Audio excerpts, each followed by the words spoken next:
Hello everyone. Last class में हमने पढ़ा था केमिकल इक्वेशंस को बैलेंस करना। तो आपको उसमें एक होमवर्क दिया गया था, जिंक सल्फ्यूरिक एसिड के साथ जब रिएक्ट करता है तो जिंक सल्फेट और हाइड्रोजन गैस इवॉल्व होती है। तो उसको आपको बैलेंस करना दिया गया था। तो आप देख सकते हैं कि बहुत सिंपल सी इक्वेशन है एंड अगर आप ध्यान से देखोगे तो it is already balanced. For example, आपने रिएक्टेंट में सबसे पहले ये देखना है कि हमारे पास क्या क्या एलिमेंट्स हैं। जिंक है, हाइड्रोजन है, सल्फ़र है और ऑक्सीजन है। और प्रोडक्ट में भी हमारे पास सेम है, जिंक है, सल्फ़र है, ऑक्सीजन है और हाइड्रोजन है। अब देखना ये है कि रिएक्टेंट में अगर जिंक का एक एटम है तो प्रोडक्ट में भी एक ही है। हाइड्रोजन के दो एटम हैं तो प्रोडक्ट में भी दो ही एटम हैं। सल्फ़र का रिएक्टेंट में एक एटम है तो प्रोडक्ट में भी एक ही एटम है सल्फ़र का। ऑक्सीजन के अगर 4 एटम हैं तो प्रोडक्ट में भी 4 ही एटम हैं। तो this is already a balanced chemical equation.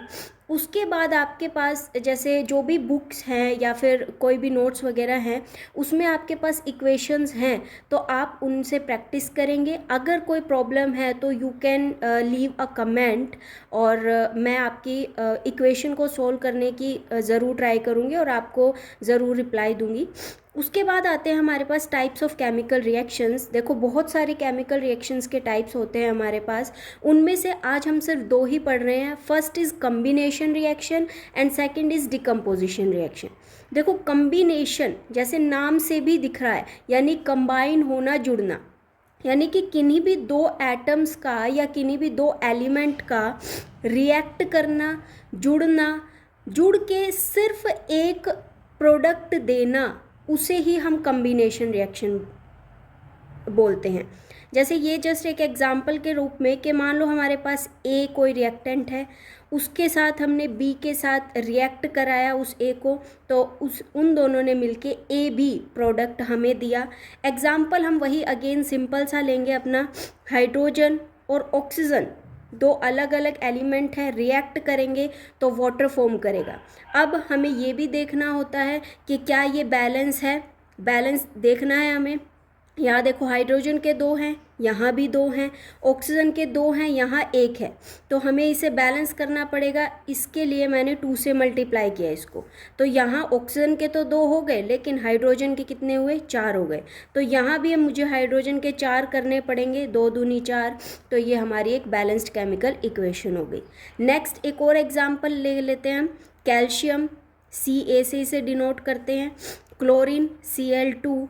Calcium और क्लोरीन रिएक्ट करके बनाएंगे कैल्शियम क्लोराइड CaCl2। अब इसको देखो बैलेंस है या नहीं है। देखो यहाँ Ca का एक एटम, यहाँ भी Ca का एक, Cl2 और यहाँ भी Cl2। तो this is a complete balanced equation. Next is our decomposition reaction. Decompose यानी टूटना। तो जब मतलब प्रोडक्ट में 2 एलिमेंट हैं और वो टूट के अलग अलग हो जाते हैं तो इसी को हम डिकम्पोजिशन रिएक्शन बोलते हैं। We can already say that decomposition is just opposite of combination reaction. Combination में हमें एक प्रोडक्ट मिल रहा था 2 जुड़ के, यहाँ इसका उल्टा हो जाएगा कि वो एक प्रोडक्ट टूट के 2 या 2 से ज़्यादा में कन्वर्ट हो जाता है। तो अब ए बी है, कन्वर्ट हुआ ए प्लस बी में। एग्जाम्पल हम अगेन वही वाटर को जब डिकम्पोज करेंगे, तोड़ेंगे, तो वो हाइड्रोजन और ऑक्सीजन में टूट जाएगा। एक और इसका एग्जाम्पल ले लेते हैं, सिल्वर ब्रोमाइड इसे हम बोलते हैं। Ag is silver, Br is bromine, और मिक्स करके सिल्वर ब्रोमाइड। तो जब ये डिकम्पोज हुई, टूटी, तो ये सिल्वर और ब्रोमीन में टूट गया। ये बैलेंस आपकी की हुई है मैंने इक्वेशन, आप खुद भी इसको करके देखेंगे। तो आपके 2 टाइप अभी बताए हैं, कम्बिनेशन और decomposition. That's it for today. Stay tuned for next part and please subscribe my channel and share and like it also. Thank you so much.